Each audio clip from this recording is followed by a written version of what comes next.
술 마실 때 캬 이런 것처럼 커피 마시고 도 근데 그게 되게 힘들어. 왜냐면은 힘들어? 아버지를 따고 딱 그러니까 그 순간 아버지가 빡쳐갖고 집에 나가라고. 유명하지만 잘 안 팔리는 화가 같아. 네? 네? 김환기 화백의 뉴욕 시대. 아.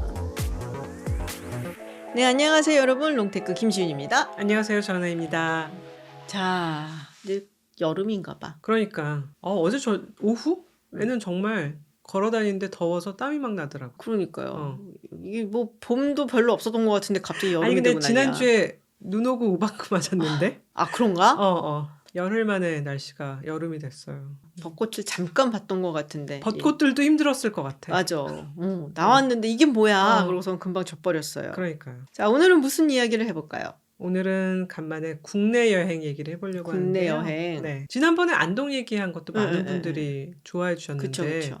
그 후에 경북 지역에 불이 나서 저희가 또 맞아요. 가슴이 아팠었죠. 예. 오늘은 강릉 얘기를 해보려고 합니다. 지난번에 어머니랑 다녀왔잖아요, 은하님이. 네, 벚꽃 구경하러 다녀왔어요. 벚꽃 구경. 네, 실컷 보고 왔습니다. 나는 서울에 있어갖고 그렇게 많이 못 봤는데 강릉 가서 많이 봤네요. 그래도. 네. 강릉은 그 당시에는 좀 그래도 기온이 좀 봄 날씨가 정상적으로 유지되는 편이었고 뭐 워낙 그 강릉 경포 주변에 벚꽃이 잘 심어져 있어서 잘 구경하고 왔죠. 또 강릉은 저희 가족들이 잘 가는 곳이기도 해요. 여행 그래요? 18번지. 여행 18번지? 아니 저도 강릉을 좋아하긴 하거든요. 네. 네, 그리고 강릉이 요새 굉장히 인기 있는 곳이긴 해요. 물론 젊은 분들은 뭐 양양이나 이런 데 간다고 하는데 서핑. 네, 근데 강릉 같은 경우는 뭐랄까요? 지방 도시들 중에서 굉장히 캐릭터를 잘 잡은 곳이라고 해야 되나? 워낙 그리고 자연 환경이 좋죠. 바다도 좋지, 맞아요. 산도 호수도 있고 좋지. 좀 있으면은 그래요, 맞아. 네. 자, 그럼 강릉 이야기를 좀 해보도록 하죠. 네. 네, 여행 18번지라고 얘기를 했는데 얼마나 자주 가길래? 저랑 어머니는 한 2년에 한 번? 아, 진짜? 네,는 꼭 가는 편이에요. 오. 사실은 그게 더 자주 갈 때도 있고 1년에 뭐 한 두세 번 갈 때도 있고 일단 서울에서 그렇게 멀지 않아요. 운전해서 2시간 40분? 50분? 그러면 휴게소에서 한 번 쉬고 가면 닿을 수 있어서 부담이 없고요. 제가 사실 해남이나 진도 같은 데도 되게 좋아하거든요. 너무 멀잖아. 근데 운전하다 보면 지치고 올라올 때 굉장히 힘들어. 올라올 때 이제 안성 이런 부근부터 계속 막혀서 네. 서울까지 닿으려면 진짜 그때는 한번 올라올 때 6시간 걸린 적 있었거든요.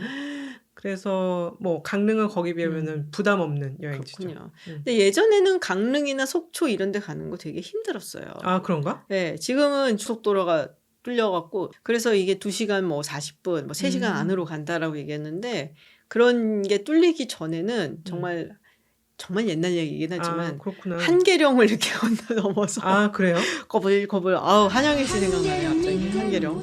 속초까지 7시간 걸렸어.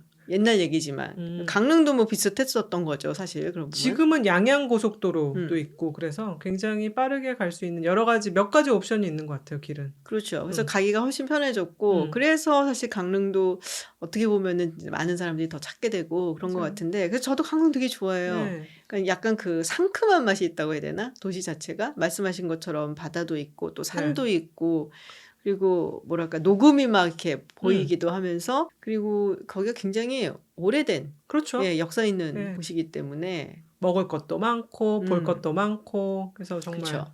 아끼는 곳입니다. 네, 그래서 이번에 갔을 때는 어딜 갔어요? 이번에는 뭐 사실은 저희가 4월 6일 즈음에 갔거든요. 꽃 구경하러 가기도 했고 목적지는 있었어요. 미술관. 어디? 소롤 미술관. 그때 얘기를 한번 하셨어요. 맞아요. 네. 개관한 지 1년 정도 됐는데 중간에 한번 잠시 닫았었고요. 이번에 그러니까 재개관을 4월에 했는데 재개관을 굉장히 야심차게 준비하면서 김환기 전시회를. 오, 그렇구나. 네. 우리 또 은하님이 김환기 화백 좋아하시지. 맞아요. 그때 소롤 미술관 얘기를 해서 우리가 그때 아마 건축 얘기를 하면서 그때 했을 거예요.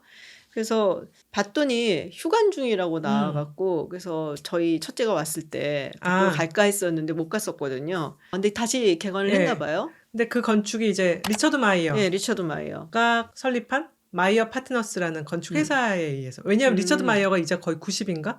더 이상은 현업에 종사하지 않아서 그분이 세운 이제 회사에서 건축이 됐는데 스타일은 그대로 백색, 유리. 거기서 한 건데 뭐. 네. 예전에 지훈님 말씀하신 게티 미술관 그런 이제 식으로 도시를 바라보면서 하얀 건물로 이루어져 있는 정말 아름다운 미술관. 그러니까 신전 같아. 맞아요. 리차드 마이어가 이제 유리를 많이 쓰잖아요. 맞아요. 그리고 이제 백색을 쓰기 때문에 바깥의 빛이 그대로 안으로 초대가 되는 그래서 하늘이라든지 햇빛이 어우러지면은 실내가 그렇게 아름다울 수가 없죠.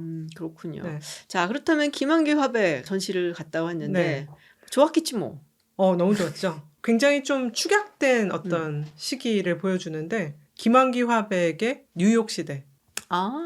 김한기 화백이 60년대 초반에 63년인가 가셔서 이제 돌아가실 때까지 74년 돌아가실 때까지 뉴욕에 계시거든요. 그때 이제 유명한 점화를 발전시키고 그것을 어떤 식으로 이제 계속 연구를 하셨는지를 우리가 흔히 보는 그런 유화뿐만 아니라 뭐 과슈라든지 판화라든지 여러 가지 방식으로 볼 수 있어서 정말 뜻깊은 전시회예요. 그렇군요. 네. 우리가 그때 김향한 여사를 네. 소개를 하면서 또 환기미술관 이야기를 하고 그러면서 김한길 화백에 대해서 이제 조금 소개도 하고 얘기도 했었는데 네. 말씀하신 것처럼 뉴욕에 이제 말년에 계셨기 때문에 돌아가시고서는 뉴욕에 무덤이 있다, 맞아요. 묘소가 있다라는 얘기까지 했었죠. 굉장히 뜻밖의 죽음이었고 이제 디스크 쪽으로 알고 있는데 그렇게 죽음에 대해서 부담을 느끼면서 무슨 병원에 들어가신 건 아니었는데 수술 중에 거의 의료사고에 그렇죠. 가까운 식으로 돌아가시게 되죠. 김한기 화백은 63년에 뉴욕에 정착하셨고요. 74년에 이제 돌아가셨는데 그 당시에 뉴욕이 어떤 곳이었냐 하면은 그 당시에 뉴욕은 추상 표현주의가 완전 융성할 때였거든요. 우리가 잘 아는 마크 로스코. 그다음 잭슨 폴로. 그다음에 이제 평론가들도 클레멘트 그린버그 이런 사람들이 이제 정말 미술의 가장 발전된 버전이 추상 표현주의 아닌가 하면서 그때 미국 미술이 본격적으로 유럽으로 진출하기도 해요. 왜냐면은 전쟁 끝난 다음에 50년대, 60년대 유럽은 재건안으로 정신없는데 어디다가 뭐 예술 작품에 돈을 쏟겠어. 맞아요. 미국은 돈이 막 몰리던 시기였으니까 이제 그때부터 본격적으로 미국이 발전을 했다라고 볼 수밖에 없겠죠. 그리고 또 하나 이제 소련과 그때 당시에 이제 그러니까 냉전 시대의 하나의 도구로서도 미술을 그렇지. 굉장히 띄우기도 했죠. 그때 이제 유행했던 추상 표현주의의 방법론이 생면, 뭐 점이라든지 또는 격자, 그리드 같은 거였는데 이제 김한규 화백의 발전하시는 모습을 보면 그런 어떤 뉴욕에 있었던 그런 부분들을 굉장히 흡수를 많이 하셔서 자기 그림에 반영하고 또 자기가 그것을 이제 동양적 정신과 묶어서 정말 어나더 레벨로 발전시키는 걸 볼 수 있어서 너무 좋은 전시였어요. 저는 근데 예전에 김한기 화백의 옛날 초기 작품들 봤던 기회가 있었는데 점화하고는 조금 다른 느낌이잖아요. 항아리도 있고 그러니까. 합도 있고 근데 되게 약간 순박하면서 되게 귀여웠어요. 맞아요. 뭐라 그럴까? 사실은 파리 시대까지도 뉴욕에 건너오시기 전까지도 나는 동양적인 거에 천착할 거야 라고 말씀도 많이 하셨고 정말 계속 그 요소를 놓치지 않으세요. 달 항아리, 그쵸. 뭐 학이라든지 우리나라의 산이라든지. 그런데 뭐랄까 뉴욕에 오시면서부터는 주변의 영향이랄지 이제 완전히 어떤 동양이나 한국적인 색채를 많이 벗어버리신다고 해야 될까? 아니면 승화시킨다고 해야 될까? 정말 어나더 레벨, 좀 더 정신적인 것 그리고 글로벌한 것으로 나가는 모습을 볼 수가 있죠. 그건 이제 주변에 어떤 사람들이 있었는가가 이제 중요할 수밖에 없는 맞아요. 거잖아요. 근데 그 당시에 말씀하신 것처럼 로스코라든지 잭슨 폴락 이런 사람들이 이제 막 이름을 날리고 그런 시대였기 때문에 그 영향을 받지 않았을까라고 볼 수밖에 없는 거죠. 일기를 보면은 마크 로스코 화실에 찾아가요. 그래서 꽤 긴 글을 남기셨어요. 굉장히 일기를 한 줄 쓰실 때도 있고 나 오늘 뭐 작업했다. 향이 뭐 나가서 뭐 슈퍼에 갔다 이런 식으로 쓸 때인데 로스코의 집에 갔던 건 굉장히 긴 글을 쓰셨는데 이게 되게 재밌어요. 이 친구는 담배 중독 같아. 도무지 담배가 입에서 안 떨어져. 그만큼 넓은 공방에서 일해봤으면 얼마나 좋을까. 공방에 작품들이 많이 있어요. 유명하지만 잘 안 팔리는 화가 같아. 네? 네? 로스코요? 그런데 로스코는 좋은 작가인 것 같아. 그림이 모두 참 좋아요. 대폭의 굴다란 한일자 색면밖에 없어.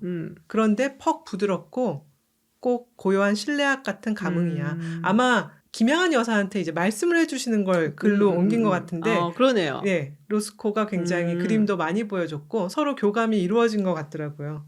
그리고 이제 글은 이제 계속 이어지는데 나중에 로스코가 죽었을 때도 너무 슬펐다고 그 글을 남기시죠. 그 얘기를 들은 적이 있어요. 이 김한기 화백이 로스코를 굉장히 존경하는 화가다라고 이야기를 했다라고. 고 죽으셨을 때 로스코가 팔을 그어서 죽었다. 내가 제일 존경하는 화가였는데 요렇게 언급을 하셨더라고요. 그렇군요. 네. 근데 마크 로스코가 그런 말을 많이 했다고 했잖아요. 뭐 추상화 뭐 이런 표현주의 얘기를 하는데 나는 그게 아니고 인간의 감정을 그대로 표현을 하고 내 그림을 보고 사람들이 이제 울림이 있으면은 울릴 거야 뭐 이런 약간 거지. 울잖아. 그리고 로스코 작품 보면 많이 운다고들 하잖아요.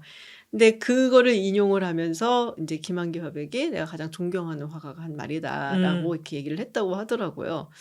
근데 잭슨 펄럭하고는 뭐가 없었나? 펄럭에 대한 얘기를 했다는 기억은 별로 없거든요. 펄럭은 사실 56년, 그러니까 김한기 화백이 뉴욕으로 건너온 게 63년이니까 네네. 그 전에 이제 죽었죠. 그렇구나. 직접적인 접점은 그렇죠. 아무래도 없었겠네요. 물론 굉장히 전시회를 많이 보러 이제 혼자서나 또는 김양한 여사랑이나 이제 다니셨기 때문에 분명히 봤을 거고 그때 이미 막 인기가 엄청 있었기 때문에 그렇지만 이제 직접적인 어떤 접점은 없었을 것 같아요. 근데 왠지 느낌이 둘이서 되게 다른 것 같긴 하거든요. 아. 여기 한쪽은 액션 페인팅이고 또 다른 한쪽은 이렇게 이제 점화를 찍고 그러니까. 그럴 수도 있어요. 네. 사실은 굉장히 이제 김한기 화백이라든지 마크 로스코라든지 좀 가라앉고 굉장히 세련된 분들이셨고 잭슨 폴록은 거기에 비하면 좀 더 거친 면을 가지고 있었던. 근데 저는 그 생각도 했긴 했어요. 그러니까 로스코와 김한기 화백이 되게 다르다라는 생각도 했거든요. 왜냐하면 로스코는 굉장히 인간의 내면을 바라보는 사람이잖아요. 그래서 그거를 자기네 작품 속에 예술적으로 표현을 했던 사람이고 그래서 안으로 들어간다라는 느낌을 갖고 있거든요.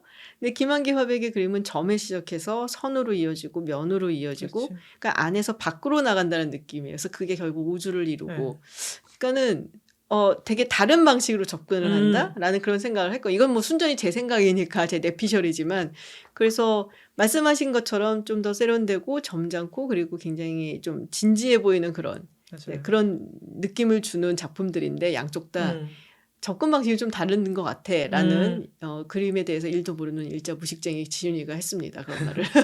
그럼에도 불구하고 어쨌거나 인간의 어떤 1차적 감정을 넘어서는 궁극적인 것. 이제 뭐 미술 세계에서는 순고미라고도 많이 하는데 그거를 둘 다 너무 잘 보여주는 작가들이라서 지금 근데 너무 비싸잖아. 나는 중간에 잘 안 팔리는 작가라고 한 거 너무 그때 이제 본인도 내가 참 우리 와이프 덕을 많이 보고 내가 더 잘 팔아야 되는데 걱정하시는 부분도 많은데 정말 재밌다고 생각했어요. 그러니까 뭐 살 수 있는 사람이 아주 극소수지 지구상에 이제 로스코 작품은 이제는 뭐 로스코 작품은 뭐 말할 것도 없고 그쵸. 김한기 작가님 것도 화백님 것도 뭐 그때 우주가 뭐 123억이다 뭐 이런 것도 있었으니까 그렇죠. 근데 정말 재작년인가 호암에서 김한기 화백의 전 시대를 조망하는 한 점 하늘이라는 걸 했는데 그때 이제 지윤 박사 말한 대로 뭐 예전에 동양적인 풍이라든지 그런 것들을 다 보여줬는데 이번에 보여주는 이 소롤미술관 거는 가장 마지막에 모든 것을 다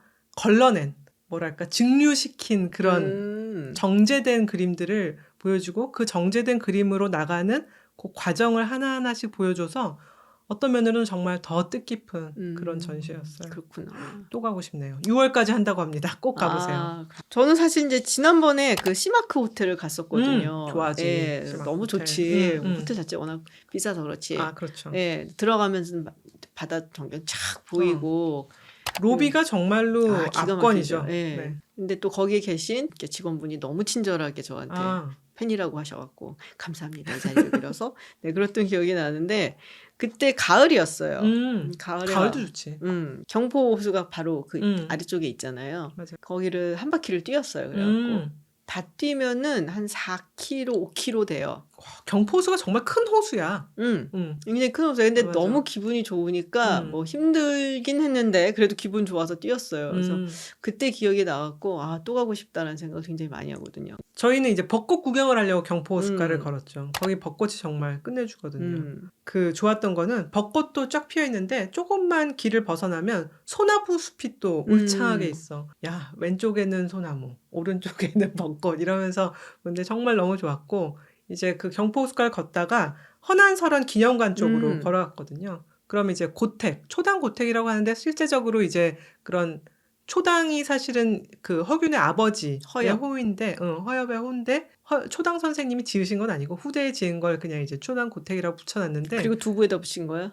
예. 바로 그분이 두부를 만드셔서 초당. 진짜로? 네. 저도 사실 초당이 지명인 줄 알았거든요. 사실 그러니까. 거기 초당동도 있고 그래서 지명에서 나온 건 줄 알았더니 그 허균 아버님이 허엽 선생께서 직접 두부를 그렇게 잘 만드셨다고 합니다.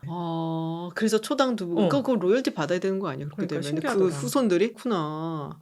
근데 우리가 이제 사실은 허난설원 허균 이야기는 많이 듣기는 했죠. 맞아요. 예, 또 워낙에 아버지를 아버지라 부르지 못하고. 그거 아직도 생각나요. 옛날에 개그 프로에서 그게 있었어. 뭐지? 그러니까 홍길동이 빌잖아요. 우리 교과서에 나오잖아. 아버지를. 호부 허용을 이제 허해달라고. 근데 마지막에 나가기 전에 허용을 해줬어.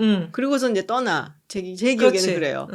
근데 그 개그 프로에서는 이제 홍길동을 맡은 개그맨이 아버지를 아버지라 부르지 못하고 형님을 형님이라 부르지 못하는데요. 막 그럼 호부 허용을 하노라 했더니 홍길동이 배운 바가 좀 짧은 거야. 가만히 있다가 아버지를 아버지라 부르지 못하고 형님을 형님이라 부르지 못하는데 호부 형님 무슨 소용 있겠습니까? 막 그래서 호부 허용 한다니까 아버지를 아버지라 못하고 그러니까 그 순간 아버지가 빡쳐갖고 집에 나가라고.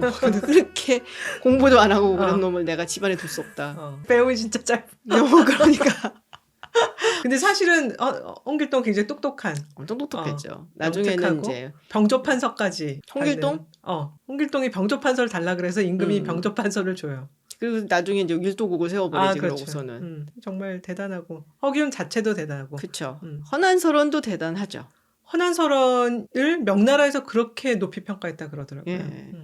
근데 결혼을 굉장히 불행한 결혼 생활을 했잖아요. 맞아요. 세도가에 가는 거죠. 예, 안동김 씨의 김성립이라는 사람한테 갔는데 사실 이런 뛰어난 재능은 아무리 숨기려고 해도 숨길 수가 없나 봐.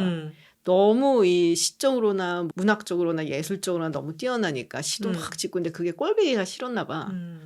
그래갖고 계속 바람을 피고 근데 그걸 핑계라고 하고선 바람 피는 건 좀 나쁜 놈인 것 같다. 아니겠지. 그냥 타고난 바람둥이였다. 뭐 이렇게 얘기해야 되나? 그리고 이제 또 시어머니도 굉장히 구박을 하고 뭐 그래서 굉장히 불행하게 살다가 아이들도 둘인가를 낳았는데 둘 다 어릴 때 죽을 거예요. 그리고 유산을 또 하고 그래서 매우 불행한 결혼 생활을 했다. 자기의 그런 슬픈 삶에 대해서도 시를 많이 남기고. 그렇죠. 근데 그거를 동생이 다 수습을 해서 시집을 만들고 또 명나라에 교류할 때 그 시집을 활용해서 또 사람들한테 평가를 받게 하는 거 보면 남매간이 되게 사이가 좋았나 봐. 그게 그 아버지인 허엽이 두 번째 결혼해서 맞아요. 낳은 자식들이거든요. 네. 그러니까 첫 번째 결혼해서 누나가 2명이 있고 형이 1명 있었어요. 그리고 이제 두 번째 결혼을 해서 허난설원과 허균을 낳았으니까 아무래도 이제 이복 형제들이 이렇게 셋이 있고 그 밑에 이제 둘이니까 둘이 더 돈독할 수밖에 없지 않았을까라는 생각이 드는데 그래서 그런 부분 때문에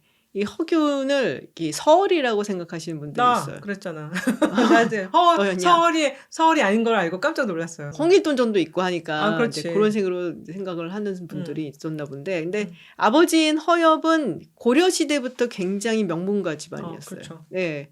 그래서 뭐 할아버지, 아버지, 뭐 증조할아버지 전부 다 이제 뭐 중앙정계 뭐 과거에 급제를 하고 이런 분들인데 근데 우리가 과거에 급제를 했다 그러면은 별로 그렇게 대단하게 안 보는 경향이 있어. 어려운 건가? 왜냐면 드라마에 나오는 사람들은 다 급제한 사람들이거든. 그러니까 어머니 나왔다면 급제 갖고 돌아오고 뭐 이몽룡도 그렇게 놀다가 급제하고 오는데 다 어사와 꽂고 이렇게 나오는. 그렇지. 근데 이게 그 당시를 생각을 해보면 정말 힘든 거였거든요. 그 중에서 몇 명 뽑는 거잖아. 여기 응시한 사람들 중에서. 그러니까 이걸 준비하는 과정에서 들어가는 돈도 굉장히 많이 들고 이게 지금 수능처럼 딱 시간 정해갖고 매년 치고 막 이게 아니잖아요. 그러니까 뭐 기다려야 되고 떨어지면은 그래서 그리고 나이 든 사람들도 보고. 그러니까 일단 재력이나 이런 것들이 받쳐주지 않으면 사실 하기가 굉장히 힘든 거였단 말이에요. 근데 이렇게 대대로 과거에 급제를 했다 이거는 그냥 너무 똑똑한 DNA가 대대로 내려져 오고 있었다라고 봐야 되는 거죠. 돈도 있고 재능도 있고. 그렇죠. 그래서 저도 맨 처음에는 허균도 당연히 서울이라서 서울의 서러움을 안고 이제 홍길동전을 썼겠지라고 했더니 알고 봤더니 잘 나가는 사대부집, 잘 나가는 사대부집 자손이고 심지어 어렸을 때는 유성룡한테까지 가서 글을 배울 정도로 여러 가지 네트워크가 훌륭한 집안의 자제분이더라고요. 뭐 워낙에 똑똑하니까 이제 또 우리 영화 광해에서도 봤지만 광해군이 굉장히 좋아했죠. 그렇죠. 그런데 이제 나중에 영모죄로 사형을 당하는데 정말 좀 건방졌던 것도 같아요. 워낙 집안도 좋고 자기가 똑똑하니까 사람들을 약간 깔봤을 것 같기도 하고 또 이렇게 유배도 많이 가고 사실은 사람들이 좀 싫어했던 것 같아. 그치. 자식 까부네 이러면서 그래서 유배 갔다 와서 아마 홍길동전을 쓰지 않았냐고 하죠. 썼을 것 같고요. 또 보면은 열렬한 북인이죠. 열렬한 북인이니까 이제 광해군의 신복이고 우리가 간신이라고 알고 있는 이이첨이랑도 굉장히 진한 네트워크를 형성을 했는데 이 사람이 왜 그런지 모르지만은 인목 대비 그러니까 광해군이 자기 아버지 선조의 이제 가장 마지막 부인 이제 을 남기고 이제 죽고 나서 그쵸. 영창대군과 인목 대비를 좀 가둬놓고 패서자 패 대비를 시키려고 하잖아요. 그때 막 패 대비 정도가 아니라 죽여야 된다. 그것도 너무 좀 그렇지 않아? 그러니까 그 당시 지금도 사실 그런데 그 당시 유교 사상에서는 사실 있을 수 없는 일이죠. 맞아요. 아무리 그래도 뭐 사실 자기랑 핏줄 하나 섞이지 않았어도 어쨌든 어머니인 거잖아요. 그렇죠. 대비고 근데 이걸 뭐 죽이려고 한다, 패출시킨다 이런 얘기가 나오니까 여론도 굉장히 안 좋았고 그러니까 우리 생각에는 뭐 그때 뭐 왕이 이렇게 죽여. 그럼 다 죽이던 시대 같지만은 사실은 왕도 굉장히 국민 여론을 신경을 쓰던 신하들의 거였거든요. 상소라든지 그렇죠. 이런 것들을 무시할 수 없고. 네. 근데 허균만 사실 그랬던 건 아니에요. 그러니까는 허균이 이제 북인이라고 말씀하셨고, 근데 북인에서도 대북인이 있고 소북인이 있었거든요. 그 중에서도 굉장히 강경파가 대북인이었는데 이 대북인이 전부 다 뭐 인목대비 패출시켜야 된다. 살려놓으면은 계속 이제 뭐 영창대군 뭐 이래갖고서는 이제 일이 일어난다. 그래서 이제 뭐 패서인 패출 뭐 암살 이야기가 사실 나왔었고 거기에 이제 얼굴 들이밀고서는 허균은 상당히 크게 얘기를 했는데 맞아. 이제 다 같이 얘기해도 튀는 애들이 있잖아. 그러니까 그 중에서 허균이 굉장히 튀는 존재였고 그래서 좀 뭐라고 해야 되나 많은 원망과 원성을 샀죠. 맞아요. 그래서 그때 이제 정승들이 패비까지는 하지만 죽일 수는 없다라고 했을 때 이제 막 거기 대들고 하다가 이제 결국은 본인이 이제 음해를 받죠. 사실 영모를 진짜 했는지는 잘 모르겠어. 이건 거의 음모에 가까운 것 같아요. 그렇죠. 왜냐하면 그 당시 남대문 격서 사건이라는 게 있는데 그때 여기다가 이제 왕을 몰아내고 뭐 어디서 오는 뭐 정 누구 모시기 정권을 세워야 된다 뭐 이런 걸 쓴 거예요. 그게 사실은 허균의 총애를 받았었던 신복이었다라고 한 거지. 그래서 이제 허균까지 같이 엮여 들어가고서는 나중에 처형을 당한 건데 너무 음모스럽잖아 이거는. 아니 그래서 어렸을 때는 약간 착각한 게 이제 나 혼자의 뇌피셜인데 허균이 서얼이라서 서얼들을 규합해서 혁명을 일으키려고 하다가 죽나? 뭐 약간 이런 식으로 막 제멋대로 막 나도 그렇게 생각했어. 역사적 사실을 꿰맞춰서 생각하다가 찾아보니 아니더라고요. 네, 그냥 뭐 정치적으로 뭐 갈등이 있고 하다가 누가 봐도 약간은 음모스럽게 걸려갖고. 그리고 뭐 이제 뒷얘기에 따르면 이이첨도 생각해보니 허균이 똑똑하기도 하니까 자기보다 오히려 광해군이 허균을 예뻐할 수도 있는데 그렇죠. 딴 사람들이 막 음해를 해줘. 그래 손절 뭐 이렇게 해서 언팔 그렇게 해서 이제 죽었다 이런 얘기가 있는데 맞아요. 안타까운 남매예요. 그죠? 맞아요. 너무 능력 있고 똑똑한데 다 요절하고 근데 이제 홍길동전 얘기도 이제 사실 보면 이게 사실은 혁명 소설이잖아요. 아, 그렇지. 이게 그러니까 차별받던 서얼이 백성들을 이끌고 와서 율도국이란 걸 만든다는 것이 뭐 거의 소설 내용만 보면은 영모지 영모. 그렇지. 결국 너무나 이제 왕권에 도전하는 사실 율도국이란 데 가서 이제 자기가 서얼이잖아. 그런데 자기 부모님, 그러니까 대감이랑 그다음에 자기 어머니가 이제 천한 신분인데 그분의 무덤을 능으로 꾸며준다. 막 이런 걸 써놓은 게 그때 조선시대의 어떤 사고방식으로 하면 소설이라도 그치. 자기 발칙한 너무나 발칙한 내용을 이제 써놓은 거라서 조선이 망할 때까지도 절대 이제 허균은 신원이 되지 않아. 굉장히 많은 사람들이 그치. 나중에 가서 이 사람이 너무 억울하게 당했다 그러면서 이제 복권을 시켜주는데 허균은 굉장히 드물게 전혀 복권이 되지 않은 그런 인물이지. 근데 그것도 있었다 그러더라고요. 그러니까 광해군 옆에서 굉장히 그 조력을 했었던 인물 중에 한 명이 허균인데 그 결국 끌려 내려오잖아요. 광해군이 그렇죠. 인조반정으로 인해서. 근데 여기서 허균을 만약에 복권을 시켜준다. 그거는 뭐 광해군 옆에 있었던 사람이었던 것도 있고 그동안 허균이 얘기했었던 여러 가지 홍길동전을 통해서 했던 얘기 이런 것들이 어떻게 보면은 이제 이씨 조선 왕조에 굉장히 반하는 얘기들도 너무 많고 하니까 그래서 못 시켜줬다라는 이야기도 있기는 하더라고요. 근데 그 홍길동전에 약간 모티브가 되지 않았을까라고 생각한 사건이 있기는 했어요. 뭐지? 광해군 이제 초반에 칠서지옥이라는 사건이 있었다고 하더라고요. 이게 원래 사실은 약간 강도 사건 비슷한 거였는데 거기에 서울들이 약간 이제 주범으로 이제 잡힌 거야. 근데 이거를 갖다가 이제 좀 크게 약간 확대 재생산해갖고 이거를 마치 무슨 영모인 양. 그래서 여기에 이제 가담되어 있었던 사람들, 혹은 연루가 돼 있는 사람들, 이런 사람들은 이제 서울 출신들 한 7명인가는 되는 선비를 죽였다 그러더라고요. 그래서 그거를 보고 허균이 홍길동전을 짓지 않았냐? 뭐 이런 생각들을 하더라고요. 근데 이게 1613년인가 있었던 옥사인데 이제 허균이 유배에서 풀려나온 게 한 1612년 정도였거든요. 그래서 아마 그게 모티브가 됐을 거다. 뭐 이런 얘기들을 하죠. 근데 어쨌든 본인은 굉장히 명문대가의 자제고 그런데도 서울 출신들 차별 이거에 대한 글을 썼고 근데 결국엔 율도국 왕이 됐다는 건 지가 권력을 잡고 싶어서 했던 것이 아닐까라는 생각을 해볼 수밖에 없지. 플라톤이 말했던 철인왕 그런 컨셉일 수도 있고 워낙 이제 출중한 인물로 그려지니까 영웅소설 중에 하나잖아요. 아버지의 묘를 능으로 꾸민다든지 이런 거 보면은 계급의식 이제 허균이 누렸던 그런 왕 근처에서의 어떤 그 권세와 그다음에 자기가 꿈꿨던 혁명이 약간 믹스가 돼 있는 그치. 그런 것 같아요. 그러니까 혁명을 통해서 쟤보다 내가 똑똑한데 내가 그치. 왕이 돼야 되지 않을까? 뭐 이런 생각을 하지 않았을까? 굉장히 이제 짧은 소설이라서 다시 한번 읽어보니까 재밌더라고요. 다시 읽었어? 네. 그렇구나. 근데 강릉은 정말 허균 말고도 뭐 워낙 아까 말했는데 고려 시대부터 이제 행정의 중심지라서 진짜 전통 가옥 뭐 여러 가지 정자 이런 것들이 많아서 볼 게 많은 것 같아요. 뭐 강릉 도호부 이제 그런 행정기관을 도호부라 그러는데 뭐 도호부의 관아시설도 좀 남아있고 또 이제 전통가옥 중에 아름다운 게 선교장. 나 거기 너무 좋아해. 너무 좋죠. 너무 좋아해. 정말 보존이 잘 되어 있는 이제 공간 중에 하나고 재밌는 게 그 중에 이제 이 선교장이 효령대군의 후손들이 지은 집이라고 해요. 그 중에 사랑채라고 불리는 곳이 열화당인데 우리가 열화당 그러면 출판사.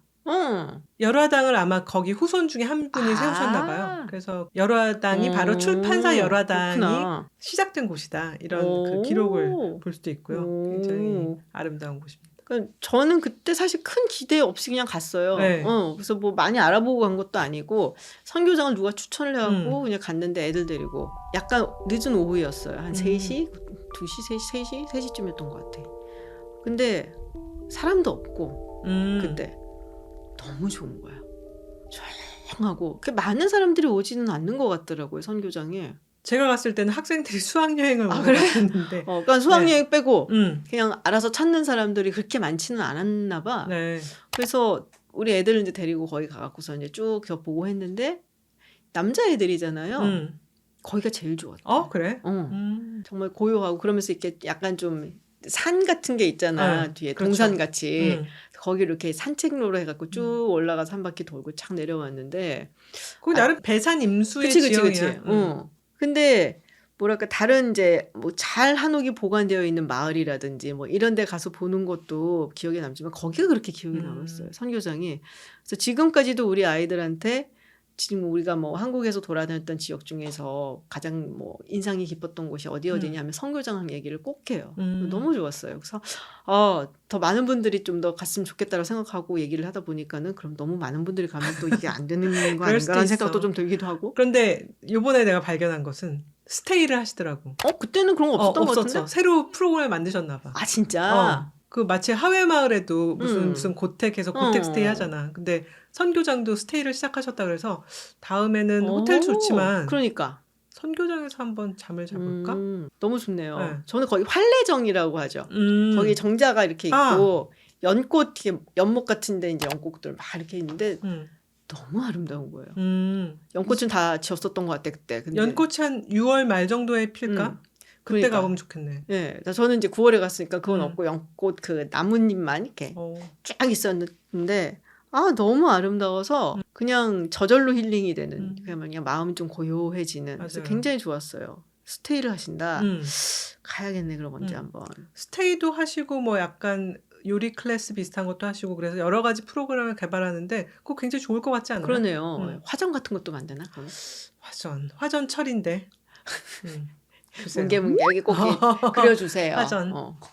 근데 또 강릉 하면 요즘은 커피의 도시잖아요. 그렇죠. 예전에 테라로사 대표님이랑 한번 인터뷰 그거 꽤 됐지. 그거 벌써 한 3년 된 것 같은데 2년 3년? 그때 테라로사 대표님하고 커피 이야기를 하면서 테라로사 대표님이 그럼 강릉 분인 거야? 그럴 거예요. 근데 그때 제가 인상 깊었던 거는 이제 테라로사 하면 왠지 이름이 이국적이잖아. 그렇지. 네, 그 외국 커피 같단 말이야. 근데 이게 순 한국 커피니까 그래서 그만큼 이제 성장을 굉장히 시킨 것도 있고 또 뭘 하고 싶으시냐 했더니 테라로사의 그 베이커리, 페스트리 이런 것들을 좀 맛있는 거를 더 많이 공급을 하고 싶다. 뭐 이런 얘기를 하셨어요. 그런 말씀하셨구나. 사실 빵이 되게 맛있어요. 맛있어. 나 거기 피칸파이 진짜 좋아해. 네. 거기 피칸파이가 내가 먹은 한국에서 피칸파이 중에서 제일 맛있었어. 난 오디빵이라는 것도 되게 좋아하는데. 그건 뭐냐? 그냥 이렇게 약간 그냥 빵이야. 아 그래? 그냥 빵인데 오디잼이랑 그다음에 크림치즈 들어있는 거. 그래서 국립현대미술관에 테라로사가 있거든요. 커피랑 오디빵을 먹지. 그래서 이 베이커리, 뭐 패스트리 이런 쪽에 이제 관심이 많다. 그래서 조금씩 확장하는 것이 보이네. 근데 지점이 많이 생겼어요. 서울에도 너무 많아. 강남에도 있고 국립현대에도 있고. 맞아요. 야, 꿈을 이루신 분이네. 너무 부러워. 저는 박이추 커피를 좋아하는데요. 보헤미안 박이추. 원래 서울에서 커피집 운영하셨다는 거야. 그때 이름이 가베 보헤미안이었다고 그래요. 근데 2004년에 강릉으로 이주하셔서 터를 잡으셨는데 여기도 몇 군데가 있어요. 뭐 본점이 있고 그다음에 저는 사천 해변 쪽으로 가는 길에 있는 걸 이제 잘 가는데 보헤미안 커피 굉장히 좀 맑은 듯한 느낌인데 맛있어요. 맛있지. 정말. 늘 감탄을 하며 마시게 돼.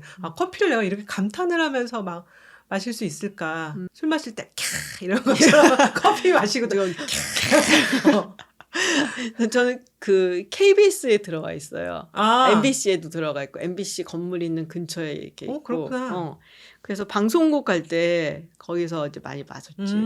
정말 맛있죠. 맛있어요. 진짜 맛있어. 저희는 이제 강릉에 가면 꼭 가는 데가 있거든요. 주문진 수산시장. 아 진짜? 근데 이제 가는 길목에 있어. 그래서 이제 가다가 커피 한 잔 하고 이제 주문진으로 올라가도 하고 뭐 내려오다 마시기도 하는데 딱 좋은 코스예요. 수산시장 가서 뭐 사는데요? 거기 어민수산시장이라는 데 가면은 이제 어민들이 그 잡아오신 걸 그대로 내놓고 파는데 뭐 워낙 주문지는 홍게가 많고 대게 이런 거는 좀 비싼데 홍게는 사실은 훨씬 저렴한 가격에 퀄리티 좋은 굉장히 고소해요. 사람들이 이제 대게가 다리를 딱 뜯으면 무슨 막 게맛살 같이 살이 막 엄청 나오잖아. 그런 건 아니야. 이제 다리 부분은 빈약한데 그 속에 게장이라 그러나 게딱지 그것도 너무 고소하고 또 살도 굉장히 고소해요. 그래서 이제 홍게 사고 그다음에 우리 어머니 좋아하시는 거 백골뱅이 그다음에 문어 주로 이렇게 세 가지를 사서 쪄서 배달을 시키면은 저희가 이제 만약에 1박을 하고 강릉 올라오면 그 해산물과 우리가 같이 도착하지.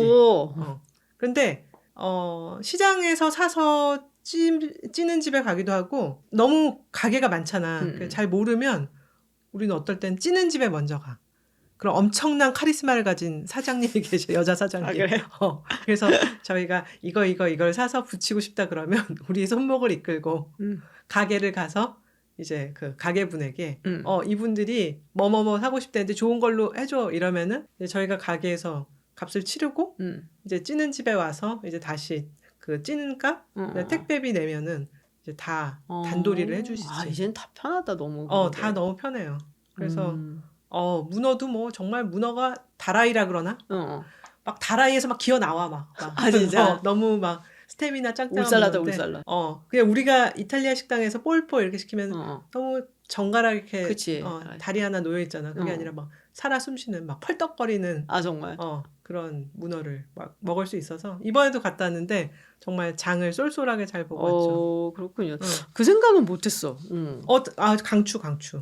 물론 거기가 숨은 수산시장이라서 앞에 그냥 식당들도 많아요. 맛있는 식당. 그냥 대게집 우리가 흔히 말하는 한상 쫙 차려주는 것도 많고 뭐 허영만 씨 백반기행에 나왔던 도다리 찌개 식당 이런 데서 먹어도 좋고 그냥 뭐 어민시장 같은 데는 구경만 해도 좋은데 그래도 장을 좀 봐오면 좋죠. 서울보다 훨씬 싸니까 맛있기도 하고. 요새 요리 열심히 해요?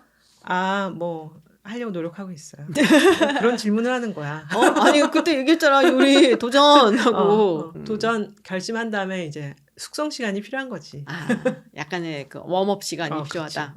강릉은 근데 되게 먹을 것도 많아요. 약간 그 뭐랄까 막 요리를 막 해서 해놓은 것보다 사실은 그 재료 본연의 맛을 굉장히 많이 살리는 그런 요리들이 많아서 저는 되게 좋아했던 것 같아요. 감자전 같은 거 좋아하고 그래요. 거기가 또 감자 그러니까 갑자기 또 흥분했어.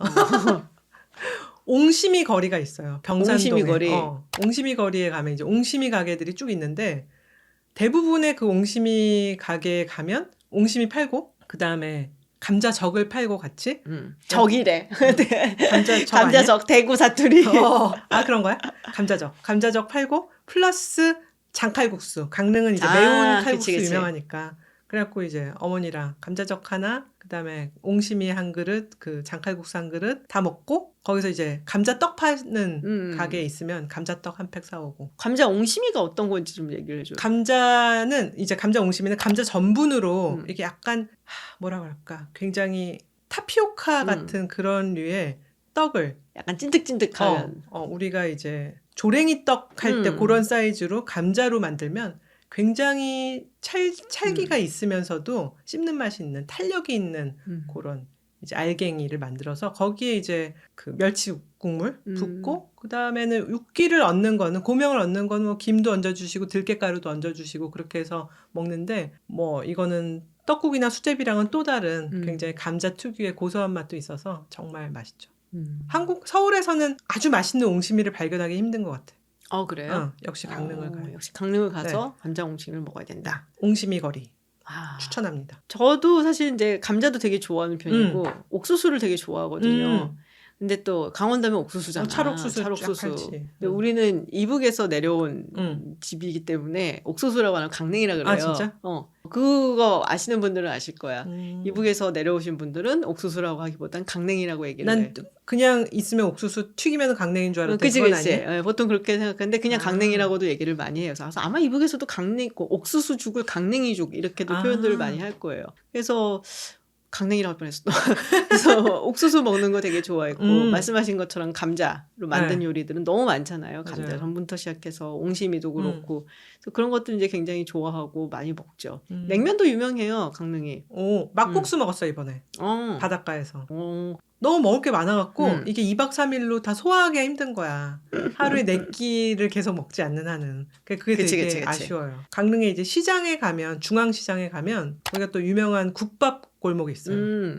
이제 여러 가지 시장 통로가 여러 개 있는데 거기 TV에 맛집 프로에도 여러 번 나왔던 유명한 이제 국밥집도 있는데 정말 맛있어요. 줄 서야 돼요?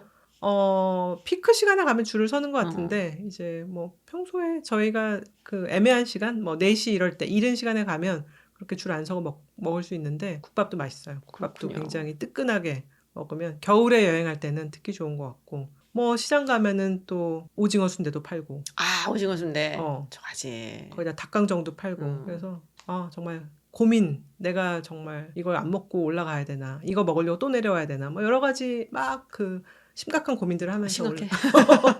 엄청 심각해. 근데 강릉이랑 그쪽이 사실 실향민들이 많이 살거든요. 그렇죠. 그리고 이제 사실 이북하고 이제 가깝게 있었고 뭐 예전에 4.8선이었던 게 휴전선 하면서 고성 같은 곳은 사실은 예전엔 북한 쪽에 속했던 곳인데 이북이라 그러려고 그랬지. 이북이라고 그래서 그런 이제 이북 음식들이 되게 많아요. 강릉 가면 고성에도 그렇고 속초도 그렇고. 그래서 이제 말씀하셨던 것처럼 오징어 순대. 저는 어릴 때 집에서 해주는 걸 먹었거든요. 진짜? 심지어 우리 외할머니 살아계실 때는 이제 이런 이제 큰 집 요리 같은 걸 많이 하신 분이라서 순대도 집에서 해서 먹기도 했었고 아바이 순대라고 그러잖아. 그래서 오징어 순대는 정말 많이 먹었죠. 그리고 가자미 식혜라고 있어요. 그 무 썰어서 그쵸. 좁쌀 넣고 하는 그렇지. 그래서 처음에 어릴 때는 식혜라고 하면은 이제 우리 같이 가자미 식혜를 먹었던 집안이 말고 밖에 이제 보통 서울 애들 근데 식혜 얘기를 하면은 걔네들은 마시는 식혜를 생각을 해. 그렇지. 식혜지 그거는. 여의지. 여의. 근데 이제 얘기하다가 식혜 그러면은 얘네들은 이거 달달한 마시는 그렇지. 식혜를 생각하는데 나한테 식혜 그러면은 가자미 식혜거든. 그래서 거기서 약간의 이제 컬처shock 그런 게 조금 있었던 것도 같고 얘기하다 보니까는 어릴 때 먹었던 게 그립잖아요. 그렇죠. 네, 생각이 또 나기도 하네. 홍어 그 회가 있었잖아요. 그 회 같은 거 이렇게 부쳐갖고서는 뭐 함흥냉면이라든지 이런 거 먹었던 기억도 나고. 갑자기 나도 정말 요리를 열심히 연습해서 오징어 순대를 집에서 만들어 보겠어. 나 좀 먹여줘. 도전. 뭐 이런 그렇지. 오징어 순대 도전. 근데 그게 되게 힘들어. 왜냐면은 힘들어? 아니까는 그거를 꽉 채워갖고서는 이 속이 떨어지지 않게 잘 썰어야 되는 거잖아요. 일단 한번 찌고 계란에 붙여서 파시던데. 난 몰라 그게 이제 떨어지지 않게 하기 위해서 그러나 보다. 그래서 우리 엄마도 많이 해주시고 할머니도 많이 해주시는데 할머니가 해주신 거는 절대로 이 속이 삐져나오질 않아. 근데 내 기억에 우리 엄마가 해줬던 거는 약간 속이 이렇게 삐져나와갖고 그러니까 약간 옆구리 터진 김밥처럼 됐던 그런 기억이 살짝 나. 그래서 이번에 저희는 그 중앙시장에서 먹거리를 보고 어머니가 장을 보길 원하셔서 거기서 봄나물도 사고 그다음에 약간 말린 생선도 사고 그래서 정말 손에 정말 봉지를 주렁주렁하고 서울로 올라왔는데 거기 시장의 그 음식이랑 이런 것들이 너무 싸고 또 맛있어서 꼭 다시 가고 싶어요. 그렇군요. 근데 젊은이들이 많이 가잖아요. 이제는 사실 맞아. 저는 뭐 애들이랑 갔는데 남자애들을 보니까 케이크 같은 거를 먹기 위해서 카페에 가고 차를 시키고 달달한 걸 디저트를 먹으면서 바다를 보고 뭐 이거 안 되거든. 걔네들은 케이크 딱 해놓으면은 이제 여자아이들 같으면 한 입 먹고서는 막 수다도 떨고 그러는데 얘네는 딱 나오면은 탁 먹고 끝이야. 그냥 5분 안에 모든 게 끝나. 5분도 안 걸려 사실은. 근데 얘네들 데리고서는 어디를 뭘 먹으러 갈까 했는데 거기 갔어요. 미트 컬처라는 데가 있더라고. 거기 되게 핫 플레이스인데? 몰랐어요. 근데 뭐 일단 평점이 좋길래 그래서 거기 예약해서 갔는데 거기 이제 또 사장님이셨는지 뭐 아시더라고. 뭐 그 당시에 이제 뭐 지직플레이 잘 보고 있다 인사를 해주시고 그래서 약간 이제 어깨가 좀 으쓱했었지. 근데 되게 맛있었던 기억이 나요. 그죠. 거기 약간 북구의 영향을 받은 음식을 하시잖아요. 맞아요. 그 미트볼 같은 거 막 약간 아이케아 가면 먹었을 것 같은 그런 느낌이 드는 청어 뭐 이런 요리에서. 그래서 저는 굉장히 특이했지. 친구가 예약해서 한번 따라간 적이 있는데 맛있더라고요. 이게 약간 도시가 캐릭터가 생기고 사람들이 외지에서 많이 방문을 하고 그러면서 음식 문화도 아까 말씀하신 그런 전통적인 시장에서 나오는 음식이라든지 뭐 그 지역만의 어떤 토속적인 음식 이런 것도 굉장히 유행을 하지만 이런 굉장히 새로운 음식점이 오픈을 해서 또 잘 되는구나. 그래서 되게 맛있게 잘 먹고 왔던 기억이 납니다. 네. 저희 어머니는 강릉을 이렇게 다니시면 사람들이 굉장히 점잖기도 하고 밝고 이제 경쾌하신 것 같다고. 그러니까 그 분위기가 너무 좋은 그런 느낌을 받는다고 하시더라고요. 저도 그런 것 같아요. 식당에서 이렇게 얘기 걸어주시는 분들도 다 너무 친절하시고 유구한 강릉의 정말 전통을 안고 계시는 그런 분들인가 보다. 그래서 굉장히 좋은 느낌을 받고 왔어요. 그렇군요. 옛날 강릉의 이름이 하슬라였대요. 아 진짜? 그래서 하슬라 뮤지엄이 있던데 그게 강릉의 옛 이름인 거예요? 네. 그래서 저도 몰랐는데 하슬라 하니까 왠지 난 허슬러인 줄 알았어. 허슬러. 근데 약간 좀 외국 이름 같잖아. 그래서 하슬라? 왜 하슬라지? 근데 찾아봤더니 옛날에 그 신라 시대 때 요럴 때 이제 하슬라라고 불렀다. 왜 우리도 뭐 신라 이쪽도 사실은 그렇지. 설화벌 뭐 이렇게 얘기를 하잖아요. 그런 것처럼 이제 하슬라가 옛날 강릉 이름이었다라고 얘기를 하더라고요. 허슬러 아닙니다. 허슬러 아닙니다. 허슬러는 좀 그렇지. 죄송해요. 네. 말씀하신 것처럼 이제 강릉 특히 강원도 이쪽이 그런 게 있긴 해요. 좀 점잖으면서 이분들이 그러면서 약간 의지도 좀 강해 보이고 그러니까 생활력이 굉장히 강하신 분들이 많거든요. 그러면서 항상 이렇게 그러다 보니까는 이제 희망을 잃지 않은 어떤 낙관적인 그런 모습들이 전통이 있지만 개방성을 잃지 않으신 것 같아요. 그래서 되게 좋았어요. 근데 사실 강릉도 2년 전에 산불이 크게 났었어요. 그러네요. 네. 제가 사실 2년 전에는 어떤 아시는 분 별장에 하루 묵을 기회가 있었어요. 해송 뒤에 있는. 근데 정말 그 별장이 홀라당 탔어. 진짜? 소나무가 워낙 불을 더 빨리 옮기게 하는 그런 게 있어서. 그래요? 네, 그게 이번에 갔더니 그래도 많이 다시 이제 회복이 된 것 같아서 지금 마음이 되게 놓였었는데, 아름다운 풍경을 보다가 이번에 안동도 위험에 처했었고, 우리가 즐기는 이 아름다운 풍경들이 잘 보존돼야 될 텐데 그런 생각했습니다. 네. 어쩌다 보니까 우리가 도시 이야기를 많이 했네요. 피렌체도 했고 뭐 안동 얘기도 했었고 그 전에 그리고 로마 이야기도 하고 강릉까지. 뭐 관광청이 뭘 바라고 하는 건 아닙니다만 언제든지 웰컴이기는 합니다. 근데 한국의 아름다운 얘기도 정말 해도 끝이 없죠. 전 꼭 가보고 싶은 데가 있긴 해요. 어디요? 얘기를 하고 군산. 군산. 군산 좋죠. 짬뽕 한 그릇 하고 오시죠. 그렇지. 가서 한번 이성당도 가고. 맞아요. 군산 얘기도 한번 해보도록 하죠. 네, 오늘 이렇게 해서 강릉에 대한 얘기를 했습니다. 네, 여러분들은 강릉에 어떤 추억이 있으신지 같이 나눠주시면 좋겠어요. 자, 그러면 롱테이크 여기서 마치고요. 저희는 다음 주에 더 재미있는 이야기로 돌아오겠습니다. 김진희였습니다. 전은환이었습니다. 고맙습니다. 감사합니다.